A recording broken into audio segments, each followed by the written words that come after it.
Hello, it's the quartic formula here, and today we're going to be looking at an interesting topic about the modified harmonic series. So we know the harmonic series is the series in this form, and that's equal to 1 over 1 plus 1 over 2 plus 1 over 3 and so on. But what about the series? It's the harmonic series, except we remove all terms with the digit 9 in their denominator. So you see how we skip 1 over 9, 1 over 18 plus 1 over 20, we skip 1 over 19, and we continue, and we skip that, and then all of our 90 terms are gone, so we have 1 over 88 plus 1 over 100, right? Because our 90 terms are gone. So we remove all of the 9's, right? Well, that's interesting. So let's think about this a little bit and how we can tell if this converges. Because the question is, does this converge? We know this diverges. But does this still diverge, or does this converge? This is something like the Kempner series. So let's go ahead and talk about it. So now we're dealing with the harmonic series. We're dealing with the interval 10 to the 10 to the n and 10 to the n plus 1 minus 1. So what does this mean? Well, we know that we're dealing with some interval. So for example, n equals 0. We're dealing with the interval of 1 to 9, right? For n equals 1, we're dealing with the interval from 10 to, that would be 1 to 10 to the second, that's 100, minus 1 is 99, right? So you see these deal with like the amount of digits in our denominators. So on interval n equals 0, it's 1 to 9. On interval n equals 1, it's 10 to 99, right? So the largest term on any interval is 1, in the harmonic series is 1 over 10 to the n, right? So on this interval, it's 1 over 1. On this interval, excuse me, on this interval, it's 1 over 10, right? So here's the thing. We have to look at how many digits we have in each interval that aren't 9's. So that's an interesting choice. So we end up getting, through combinatorics, 8 times 9 to the n, right? So we have, so our first digit has to be either 1, 2, 3, 4, 5, 6, 7, or 8. So 8 choices, right?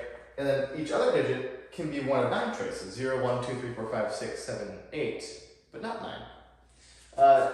And we have as many of these choices as what interval we're on. So if it's this interval, then we only have 8 choices for one digit, right? N equals 0. If it's this interval, then we have 8 times 9 choices, right? So in this case, 72. And so on, right?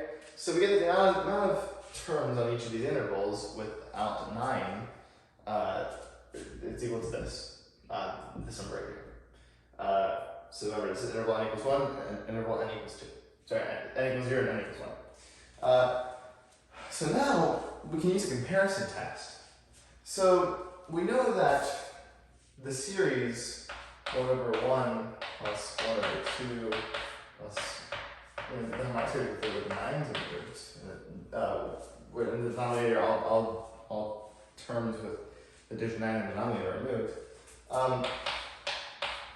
We know that we can bound it on this interval, right? So we can multiply the amount of terms on a certain interval by the largest term on that interval, which would yield us a bound that's greater. So, for example, if we can confirm that 1 plus 1 plus 1 plus 1 all the way to 1 over 8 is larger than this, right?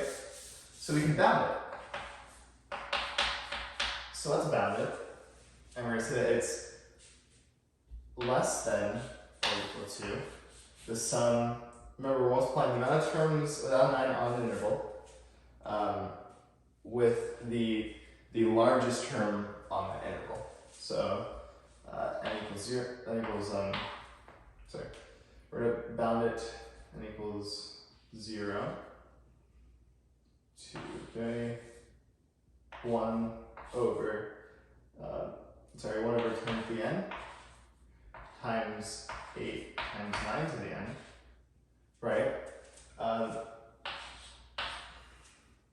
We'll call this this series K for Kempner series. It's not a constant because well, actually, we haven't confirmed if it is or it isn't. We'll call this K for Kempner series. I just don't want you guys to know the answer before I finish it because it's quite sort of a shock, right? So.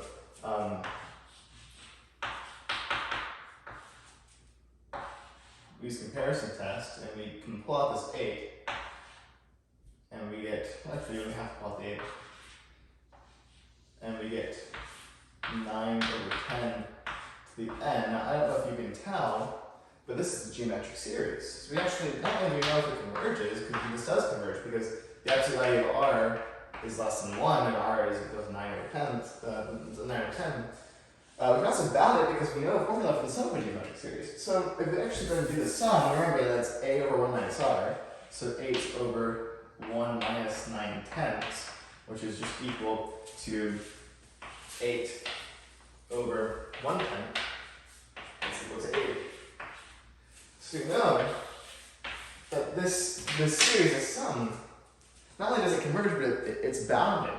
It's no greater than 8.